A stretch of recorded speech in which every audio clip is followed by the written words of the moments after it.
ओम शांति। 29 सितंबर 2021 प्रातः मुरली। बाप दादा के महावाक्य।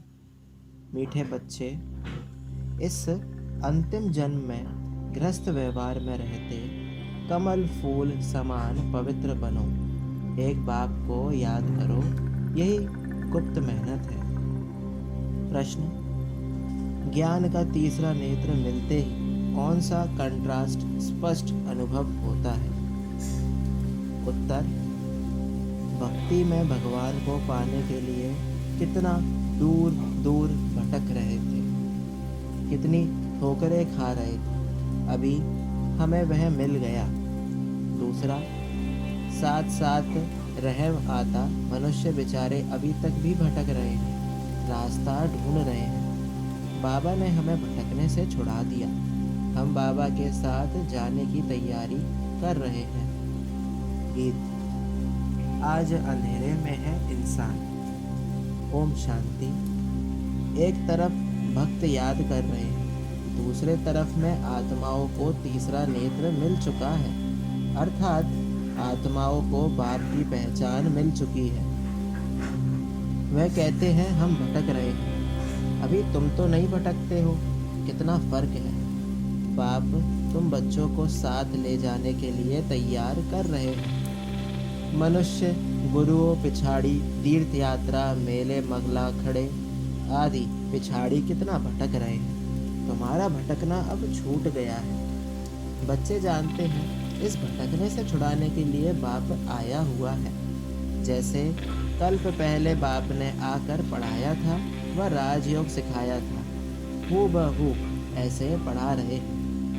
बच्चे जानते हैं हम 5 विकारों पर जीत पा रहे हैं। कहा जाता है माया जीते जगत जीत। माया 5 विकारों रूपी रावण को कहा जाता है। माया दुश्मन ठहरी।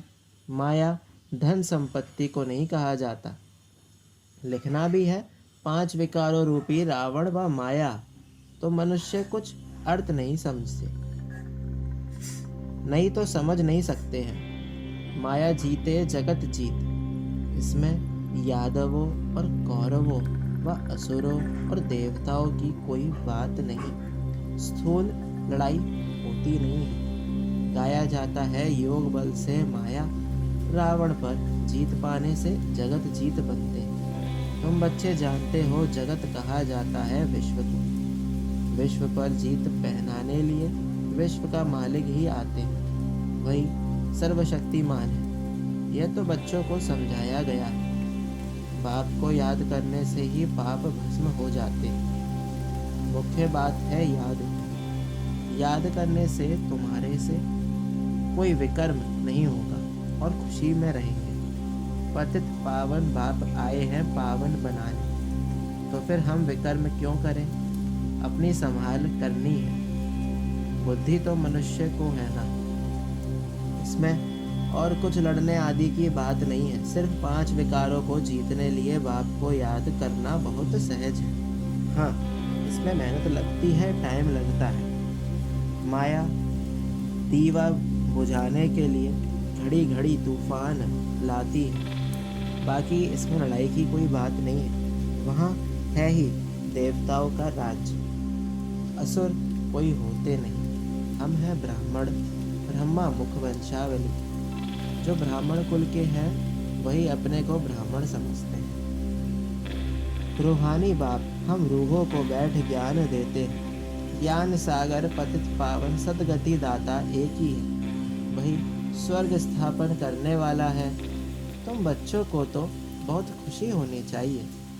विलायत वालों को भी पता पड़ेगा, ये तो वही सिंध वाले ब्रह्म कुमार कुमारियाँ हैं जो कहते हैं पैराडाइज श्रीमत पर स्थापन कर दिखाएंगे। आत्मा कहती है ना शरीर द्वारा। आत्मा सुनती है और डायरेक्शन पर चलती है। कल्प कल्प बाप ही आकर युक्ति बतलाते हैं। बाप हैं गुप्त, इसको भी पता नहीं पड़ता है।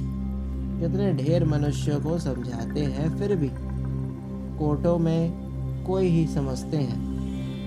तुम बच्चे अब समझते हो हमारा ऑल राउंड पार्ट है। बाप ने समझाया है, तुम ही राज्य लेते हो और कोई ले ना सके, सिवाय तुम भारतवासियों के, जो अभी अपने को हिंदू कहलाते हैं।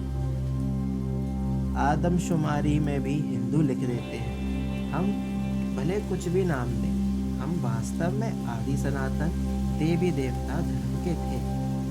वह देवी धर्म भ्रष्ट, कर्म भ्रष्ट हो जाने कारण अपने को हिंदू कह देते हैं। हिंदू नाम क्यों पड़ा ये भी कोई नहीं जानते। पूछना चाहिए, भला ये तो बताओ, तुम्हारा हिंदू धर्म किसने स्थापन किया? ये तो हिंदुस्तान का नाम है, कोई बता नहीं सकेंगे। तुम बच्चे जानते हो, अब ब्राह्मण, देवता, क्षत्रिय धर्म की स्थापना हो रही है। कहते हैं ब्राह्मण देवी देवता नमः। ब्राह्मण है सर्वोत्तम नंबर 1। वास्तव में स्वर्ग सतयुग को कहा जाता है। रामचंद्र के राज्य को भी स्वर्ग नहीं कहा जाता। आधा कल्प है राम राज्य, आधा कल्प है आसुरी राज्य। ये सब दिल में धारण करना। अभी हमको स्वर्ग में जाने के लिए क्या करना है? पवित्र तो जरूर रहना ही है। बाप कहते हैं, बच्चे काम महाशत्रु, इन पर जीत पाकर पवित्र रहना है, इसलिए कमल फूल की निशानी भी दिखाई। गृहस्थ व्यवहार में रहते कमल फूल समान बनना है, यह दृष्टांत तुम्हारे लिए है। हठयोगी तो गृहस्थ व्यवहार में कमल फूल समान रह ना सके। वह अपना निवृत्ति मार्ग का पाठ बजाते हैं, गृहस्थ व्यवहार में रह नहीं सकते, इसलिए घर बार छोड़ चले जाते हैं। तुम दोनों सन्यास की भेंट कर सकते हो। प्रवृत्ति मार्ग में रहने वालों का गायन है। बाप कहते हैं, गृहस्थ व्यवहार में रहते सिर्फ ये एक अंतिम जन्म हिम्मत कर कमल फूल समान पवित्र रहो। भले अपने गृहस्थ व्यवहार में रहो। वे सन्यासी तो घर बार छोड़ जाते हैं। ढेर सन्यासी हैं जिन्हों को भोजन देना पड़ता है। पहले वह भी सतो प्रधान थे, अभी तमो प्रधान बन गए हैं। ये भी ड्रामा में उनका पार्ट है, फिर भी ऐसे ही होगा। बाप समझाते हैं, इस पतित दुनिया का विनाश तो होना ही है। थोड़ी थोड़ी बात में ही एक दो को धमकी देते रहते हैं। अगर ऐसा नहीं होगा तो बड़ी लड़ाई लग जाएगी। तुम बच्चे समझते हो, कल्प पहले भी ऐसे हुआ था। शास्त्रों में लिखा है, पेट से मूसल निकले, ये हुआ। फिर होली में स्वांग बनाते हैं, वास्तव में है ये मूसल, जिससे विनाश करते हैं। ये भी बच्चे जानते हैं, जो कुछ पास्ट हो चुका है वह फिर भी होना है। बनी बनाई बन रही। अभी तुम्हारी बुद्धि में सारा राज है, सिर्फ कहने की बात नहीं। इसको भी दोष नहीं दे सकते, ड्रामा में पार्ट है। तुमको सिर्फ बाप का पैगाम सुनाना है। ये ड्रामा तो अनादि अविनाशी, भावी क्या चीज है वह भी तुम समझ गए। ये कलयुग अंत और सतयुग आदि का संगम नामी ग्रामी है। इनको ही पुरुषोत्तम युग कहा जाता है। आजकल बच्चों को पुरुषोत्तम युग पर अच्छी रीति समझा रहे हैं। यह युग है उत्तम पुरुष बनने का। सभी सतो प्रधान उत्तम बन जाएंगे। अभी है तमो प्रधान कनिष्ठ। इन अक्षरों को भी तुम समझते हो। कलयुग पूरा हो, सतयुग आएगा, फिर जय जयकार हो जाएगा। कहानी सुनाई जाती है ना, ये सहज ते सहज। झूठी कहानियां तो बहुत हैं। अब बाप खुद बैठ समझाते हैं। भक्ति मार्ग में तुम मेरी महिमा गाते आए हो। अब प्रैक्टिकल में तुमको रास्ता बताता हूँ, सुख धाम और शांति धाम। सदगति को सुख गति, दुर्गति को दुख गति कहेंगे। कलयुग में है दुख, सतयुग में है सुख। समझाने से सब समझेंगे, आगे चल समझते जाएंगे। समय बहुत थोड़ा है, मंजिल बहुत अच्छी है। कॉलेज में जाकर तुम समझाएंगे तो इस नॉलेज को अच्छी रीति समझेंगे। बरोबर, ये ड्रामा का चक्र फिरता रहता है और कोई दुनिया नहीं है। वे समझते हैं ऊपर में कोई दुनिया है, इसलिए सितारों आदि तरफ जाते हैं।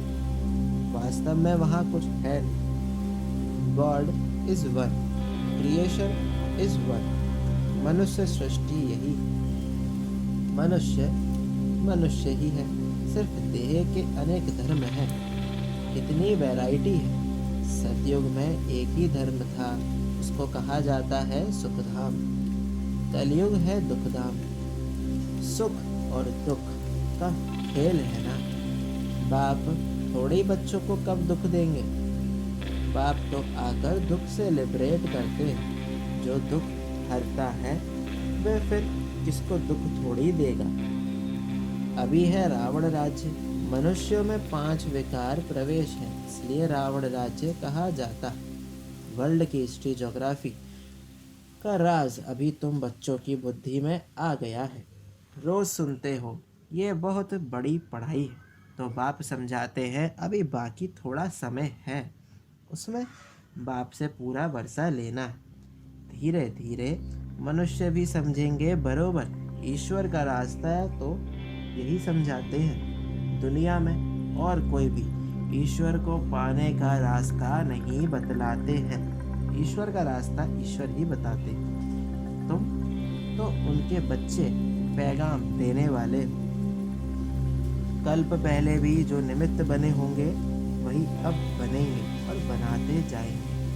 बच्चों को विचार सागर मंथन करना है, राय देनी चाहिए।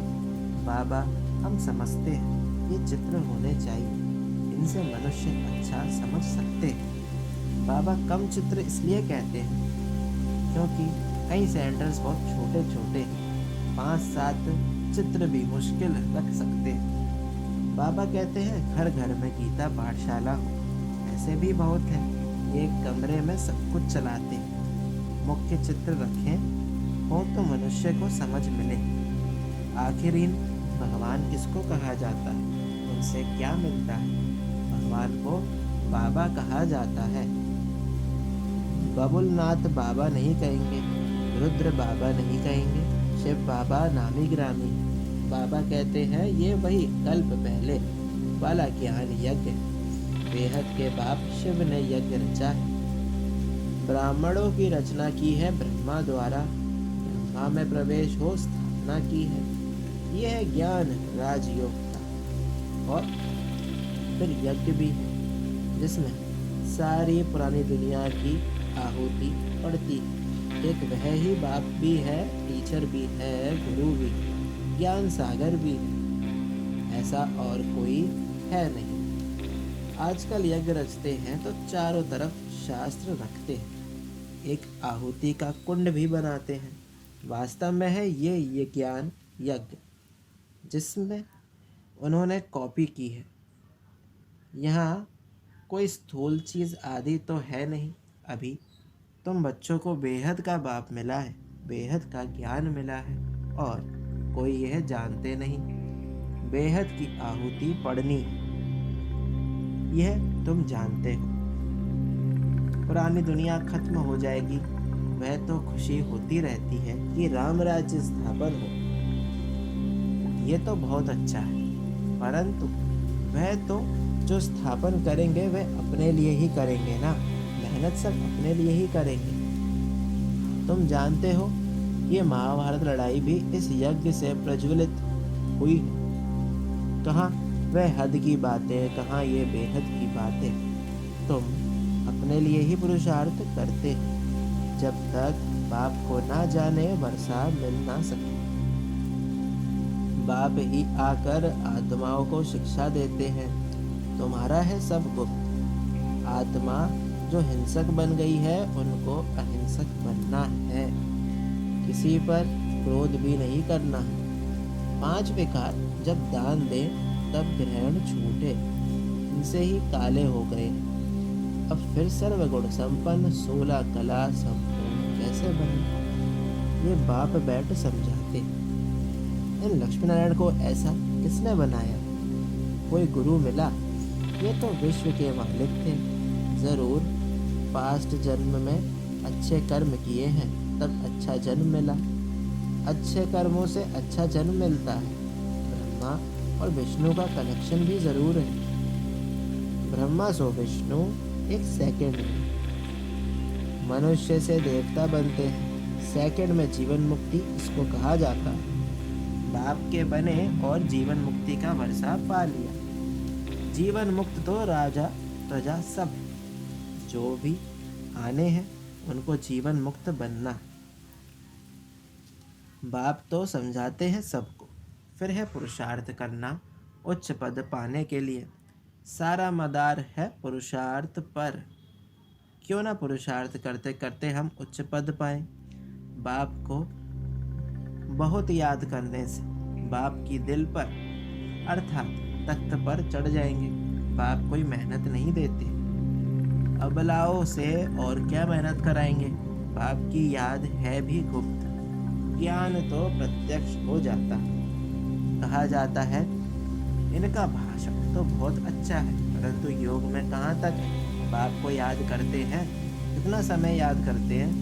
याद से ही जन्म जन्मांतर के विकर्म विनाश हो। ये स्पिरिचुअल नॉलेज कल्प कल्प रूहानी बाप से भी आकर देते हैं और कोई भी ज्ञान दे नहीं सकते। अच्छा, मीठे मीठे सिकिल दे बच्चों प्रति माता पिता बाप दादा का याद प्यार और गुड मॉर्निंग। रूहानी बाप की रूहानी बच्चों को नमस्ते। हम रूहानी बच्चों की रूहानी बाप दादा को याद प्यार और गुड मॉर्निंग, नमस्ते नमस्ते, शुक्रिया बाबा शुक्रिया। धारणा के लिए मुख्य सार।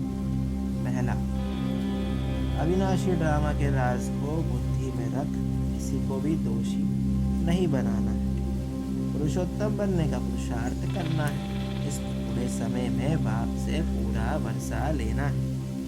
दूसरा, डबल अहिंसक बनने के लिए कभी किसी पर क्रोध नहीं करना।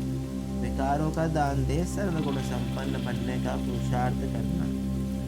वरदान, विश्व परिवर्तन के श्रेष्ठ कार्य में अपनी अंगुली देने वाले महान सो निर्माण भव। जैसे कोई स्थूल चीज बनाते हैं, उसमें सब चीजें डालते हैं। कोई साधारण मीठा या नमक भी कम हो तो बढ़िया चीज भी खाने योग्य नहीं बन सकती। ऐसे ही विश्व परिवर्तन के इस श्रेष्ठ कार्य के लिए हर एक रत्न की आवश्यकता है। सबकी अंगुली चाहिए। सब अपनी अपनी रीति से बहुत बहुत आवश्यक श्रेष्ठ महारथी है। इसलिए अपने कार्य की श्रेष्ठता के मूल्य को जानो। सब महान आत्माएं हो, लेकिन जितने महान हो उतने निर्माण भी बनो। स्लोगन, अपनी नेचर को इजी सरल बनाओ तो सब कार्य इजी हो जाएंगे। ओम शांति।